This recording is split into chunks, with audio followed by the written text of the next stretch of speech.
ओम शांति। 12 नवंबर 2024 की साकार मुरली है। बाबा कहते मीठे बच्चे, बाप आए हैं तुम बच्चों का श्रृंगार करने। सबसे अच्छा श्रृंगार है पवित्रता का। प्रश्न, पूरे 84 जन्म लेने वालों की मुख्य निशानी क्या होगी? उत्तर, वह बाप के साथ साथ टीचर और सद्गुरु तीनों को याद करेंगे।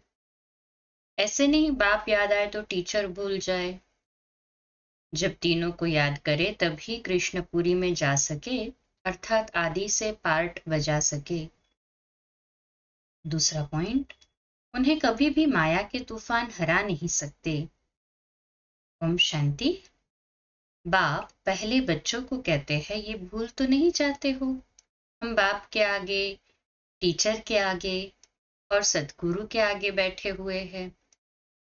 बाबा नहीं समझते कि सब कोई इस याद में बैठे हैं। फिर भी बाप का फर्ज है समझाना। ये है अर्थ सहित याद करना। हमारा बाबा बेहद का बाप भी है, टीचर भी है और बरोबर हमारा सतगुरु भी है, जो बच्चों को साथ में ले जाएगा। बाप आए ही है बच्चों का श्रृंगार करने, पवित्रता का श्रृंगार करते आते हैं। धन भी अतः देते हैं। धन देते ही है नई दुनिया के लिए, जहां तुमको जाना है। ये बच्चों को याद करना है। बच्चे गफलत करते हैं जो भूल जाते हैं। वह जो पूरी खुशी होनी चाहिए वह कम हो जाती है। ऐसा बाप तो कभी मिलता ही नहीं। तुम जानते हो हम बाबा के बच्चे जरूर है। वह हमको पढ़ाते हैं इसलिए टीचर भी जरूर है। हमारी पढ़ाई है ही नई दुनिया अमरपुरी के लिए। अभी हम संगम युग पर बैठे हैं। ये याद तो जरूर बच्चों को होनी चाहिए। पक्का पक्का याद करना है। ये भी जानते हो इस समय कंस पूरी आसुरी दुनिया में है। समझो कोई को साक्षात्कार होता है, परंतु साक्षात्कार से कोई कृष्णपुरी उनकी डिनाइस्टी में नहीं जा सकेंगे। जा तब सकेंगे जब बाप, टीचर, गुरु तीनों को ही याद करते रहेंगे। ये आत्माओं से बात करने की है। बाबा कहते ये आत्माओं से बात की जाती है। आत्मा ही कहती है, हाँ बाबा, बाबा आप तो सच कहते हो। आप बाप भी हो, पढ़ाने वाले टीचर भी हो। सुप्रीम आत्मा पढ़ाती है। लौकिक पढ़ाई भी आत्मा ही शरीर के साथ पढ़ाती है, परंतु वह आत्मा भी पतित तो शरीर भी पतित है। दुनिया के मनुष्यों को ये पता नहीं है कि हम नरकवासी है। अभी तुम समझते हो हम तो अब चले अपने वतन। ये तुम्हारा वतन नहीं है, ये है रावण का पराया वतन। तुम्हारे वतन में तो अतः सुख है। यहाँ के लोग ऐसे नहीं समझते हम पराये राज्य में हैं। आगे मुसलमानों के राज्य में बैठे थे, फिर क्रिश्चियन के राज्य में बैठे। अभी तुम जानते हो हम अपने राज्य में जाते हैं। आगे रावण राज्य को हम अपना राज्य समझ बैठे थे। ये भूल गए हैं हम पहले राम राज्य में थे। फिर 84 जन्मों के चक्र में आने से रावण राज्य में दुख में आकर पड़े हैं। पराये राज्य में तो दुखी होता है ना। ये सारा ज्ञान अंदर में आना चाहिए। बाप तो जरूर याद आएगा, परंतु तीनों को याद करना है। ये नॉलेज भी मनुष्य ही ले सकते हैं, जानवर तो नहीं पढ़ेंगे। ये भी तुम बच्चे समझते हो, वहां कोई बैरिस्ट्री आदि की पढ़ाई होती नहीं। बाप यहाँ ही तुमको माला माल कर रहे हैं, तो सब तो राजाएं नहीं बनते हैं। व्यापार भी चलता होगा, परंतु वहां तुमको अतः धन रहता है। घाटा आदि होने का कायदा ही नहीं। लूट मार आदि वहां होती नहीं। नाम ही है स्वर्ग। अभी तुम बच्चों को स्मृति आई है, हम स्वर्ग में थे, फिर पुनर्जन्म लेते लेते नीचे उतरते हैं। बाप कहानी भी उन्हों को ही बताते हैं। 84 जन्म नहीं लिए होंगे तो माया हरा देगी। ये भी बाप समझाते रहते हैं। माया का कितना बड़ा तूफान है। बहुतों को माया हराने की कोशिश करती है। आगे चल तुम बहुत देखेंगे सुनेंगे। बाप के पास सबके चित्र होते तो तुमको वंडर दिखाते।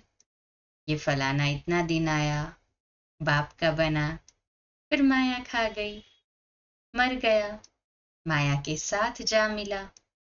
यहाँ इस समय कोई शरीर छोड़ते हैं तो इसी दुनिया में आकर जन्म लेते हैं। तुम शरीर छोड़ेंगे तो बाबा के साथ बेहद घर में जाएंगे। वहां बाबा मम्मा बच्चे सब है ना।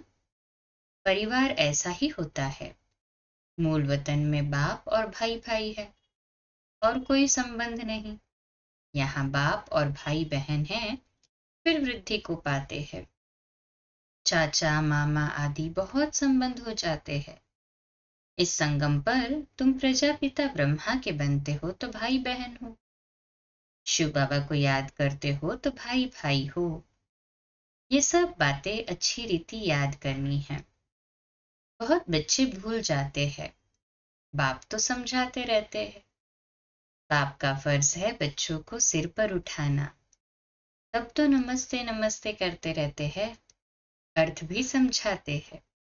भक्ति करने वाले साधु संत आदि कोई तुमको जीवन मुक्ति का रास्ता नहीं बताते। वह मुक्ति के लिए ही पुरुषार्थ करते रहते हैं। वह है ही निवृत्ति मार्ग वाले। वह राजयोग कैसे सिखाएंगे? राजयोग है ही प्रवृत्ति मार्ग का। प्रजापिता ब्रह्मा को 4 भुजाएं देते हैं तो प्रवृत्ति मार्ग हुआ ना। यहाँ बाप ने इनको अडॉप्ट किया तो नाम रखा है ब्रह्मा और सरस्वती। ड्रामा में नोंद देखो कैसी है। वानप्रस्थ अवस्था में ही मनुष्य गुरु करते हैं। 60 वर्ष के बाद, इसमें भी 60 वर्ष के बाद बाप ने प्रवेश किया, ब्रह्मा बाबा ने। तो बाप टीचर गुरु बन गए। अभी तो कायदे भी बिगड़ गए हैं। छोटे बच्चे को भी गुरु करा देते हैं। ये तो है ही निराकार। शिव बाबा निराकार है। तुम्हारी आत्मा का ये बाप भी बनते, टीचर सदगुरु भी बनते हैं। निराकारी दुनिया को कहा जाता है आत्माओं की दुनिया। ऐसे तो नहीं कहेंगे दुनिया ही नहीं है। शांति धाम कहा जाता है। वहां आत्माएं रहती है। अगर कहें परमात्मा का नाम रूप देश काल नहीं तो बच्चे फिर कहां से आएंगे? तुम बच्चे अब समझते हो ये वर्ल्ड की हिस्ट्री ज्योग्राफी कैसे रिपीट होती है। हिस्ट्री चैतन्य की होती है, ज्योग्राफी तो जड़ वस्तु की है। तुम्हारी आत्मा जानती है हम कहाँ तक राज्य करते हैं। हिस्ट्री गाई जाती है जिसको कहानी कहा जाता है। ज्योग्राफी देश की होती है। चैतन्य ने राज किया, जड़ तो राज्य नहीं करेंगे। कितने समय से फलाने का राज्य था। क्रिश्चियन ने भारत पर कब से कब तक राज्य किया। तो इस वर्ल्ड की हिस्ट्री ज्योग्राफी को कोई जानते ही नहीं। कहते हैं सतयुग को तो लाखों वर्ष हुआ, उसमें कौन राज्य करके गए, कितना समय राज्य किया, ये कोई नहीं जानता।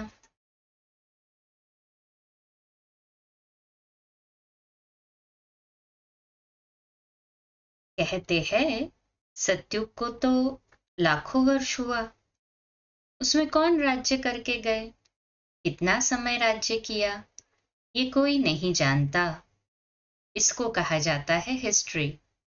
आत्मा चैतन्य, शरीर जड़ है। सारा खेल ही जड़ और चैतन्य का है। मनुष्य जीवन ही उत्तम गाया जाता है। आदमशुमारी भी मनुष्य की गिनी जाती है। जानवरों की तो कोई गिनती कर भी न सके। सारा खेल तुम्हारे पर है। हिस्ट्री ज्योग्राफी भी तुम जानते हो, सुनते हो ना। बाप इसमें आकर तुमको सब बातें समझाते हैं। इसको कहा जाता है बेहद की हिस्ट्री ज्योग्राफी। ये नॉलेज न होने कारण तुम कितने बेसमझ बन पड़े हो। मनुष्य होकर दुनिया की हिस्ट्री ज्योग्राफी को न जाने तो वो मनुष्य ही क्या काम का। अभी बाप द्वारा तुम वर्ल्ड की हिस्ट्री ज्योग्राफी सुन रहे हो। ये पढ़ाई कितनी अच्छी है। कौन पढ़ाते हैं? बाप। बाप ही ऊंच ते ऊंच पद दिलाने वाला है। इन लक्ष्मी नारायण का और जो उन्हों के साथ स्वर्ग में रहते हैं उन्हों का ऊंच ते ऊंच पद है ना। वहां बैरिस्ट्री आदि तो करते नहीं, वहां तो सिर्फ सीखना है। हुनर न सीखे तो मकान आदि कैसे बने।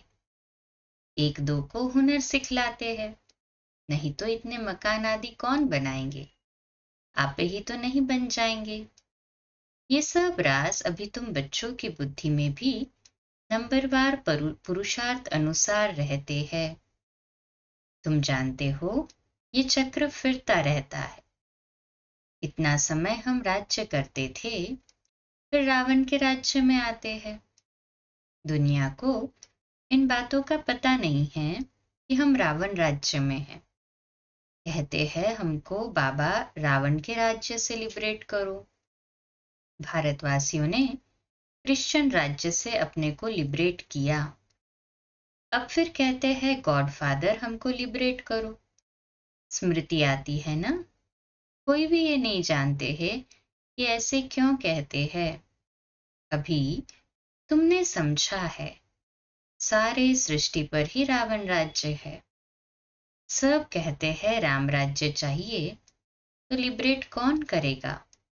समझते हैं गॉड फादर लिबरेट कर गाइड बन ले जाएंगे। भारतवासियों को इतना अक्ल नहीं है। ये तो बिल्कुल तमो प्रधान है। वह न इतना दुख उठाते हैं न इतना सुख ही पाते हैं। भारतवासी सबसे सुखी बनते हैं तो दुखी भी बने हैं। हिसाब है ना। अभी कितना दुख है।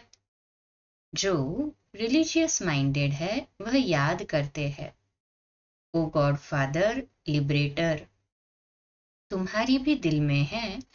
बाबा आकर हमारे दुख हरो और सुखधाम ले चलो। वह कहते हैं शांति धाम ले चलो। तुम कहेंगे शांति धाम और सुख धाम ले चलो। अब बाप आया हुआ है तो बहुत खुशी होनी चाहिए। भक्ति मार्ग में कनरस कितना है। उनमें रियल बात कुछ भी है नहीं, एकदम आटे में नमक है। चंडिका देवी का भी मेला लगता है। अब चंडियों का फिर मेला क्यों लगता है। चंडी किसको कहा जाता है। बाबा ने बताया है चंडाल का जन्म भी यहाँ के ही लेते हैं। यहाँ रहकर खा पी कर कुछ देकर फिर कहते हैं हमने जो दिया वो हमको दो। हम नहीं मानते, संशय पड़ जाता है, तो वो क्या जाकर बनेंगे। ऐसी चंडिका का भी मेला लगता है। फिर भी सत्योगी तो बनते हैं ना। कुछ समय भी मददगार बने तो स्वर्ग में आ गए। वह भक्त लोग तो जानते नहीं, ज्ञान तो कोई के पास है नहीं। वह चित्रों वाली गीता है, इतना पैसा कमाते हैं। आजकल चित्रों पर तो सब आशिक होते हैं, उसको आर्ट समझते हैं। मनुष्य को क्या पता देवताओं के चित्र कैसे होते हैं। तुम असल में कितने फर्स्ट क्लास थे, फिर क्या बन गए हो। वहां कोई अंधा काना आदि होता नहीं। देवताओं की नेचुरल शोभा होती है, वहां नेचुरल ब्यूटी होती है। तो बाप भी सब समझाकर फिर कहते हैं बच्चे बाप को याद करो। बाप बाप भी है, टीचर सदगुरु भी है। तीनों रूप में याद करो तो तीनों वर्षे मिलेंगे।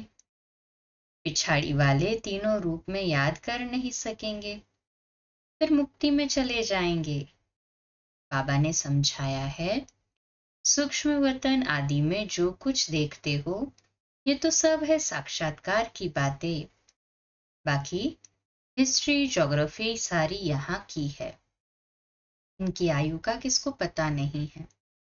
अभी तुम बच्चों को बाप ने समझाया है, तुम फिर कोई को भी समझा सकते हो। पहले पहले तो बाप का परिचय देना है। वह बेहद का बाप है, सुप्रीम। लौकिक बाप को परमात्मा व सुप्रीम आत्मा कभी नहीं कहा जाता। सुप्रीम तो एक ही है जिसको भगवान कहा जाता है। वह नॉलेजफुल है तो तुमको नॉलेज सिखलाते हैं। ये ईश्वरीय नॉलेज है, सोर्स ऑफ इनकम। नॉलेज भी उत्तम, मध्यम, कनिष्ठ होती है ना। बाप है ऊंच ते ऊंच, तो पढ़ाई भी ऊंच ते ऊंच है, मर्तबा भी ऊंच है। हिस्ट्री ज्योग्राफी तो झट जान जाते हैं। बाकी याद की यात्रा में युद्ध चलती है। इसमें तो हारते हो तो नॉलेज में भी तुम हारते हो।